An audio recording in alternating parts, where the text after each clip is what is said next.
Hi friends, this video shows how to forget Wi-Fi network in PS5. Please don't forget to subscribe this channel. Please like and share the video.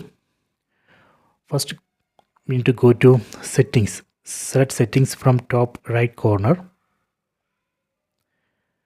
Select network. Under network, we can see connection status and settings. Go to settings. Set up internet connection. So here we need to select the Wi-Fi network which we need to forget. So here you can see Wi-Fi 2024. Right now I have connected to this Wi-Fi network. Select that one.